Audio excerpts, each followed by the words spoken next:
আসসালামু আলাইকুম। আশা করি সবাই খুব ভালো আছেন। বর্তমান সময়ের অন্যতম বড় একটি সমস্যা হলো ডিপ্রেশন। এই ডিপ্রেশন মূলত মানুষের ভাবনা থেকে আসে, যেখানে সে মনে করে তার চেয়ে অসহায় আর কেউ নেই। এই ভাবনা দূর করতে সবার উচিত কোনো একটি হাসপাতাল একবার হলেও ঘুরে আসা।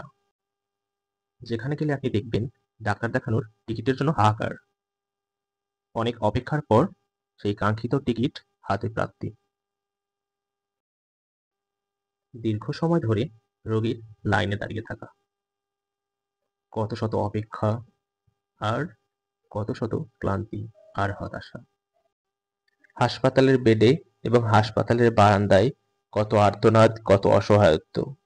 বাচ্চাদের জন্য তার মা-বাবার কত টেনশন। যে অবস্থায় মা-বাবা কখনোই তার সন্তানকে দেখতে চাইবে না। অপারেশন থিয়েটারের সামনে স্বজনদের হাহাকার। সবকিছু মিলিয়ে মানুষের এমন কষ্ট দেখে আপনি কিছুটা হলেও আপনার কষ্টকে কমাতে পারবেন, যেখানে হয়তো আপনার চেয়ে অসহায় কারো দেখা পাবেন।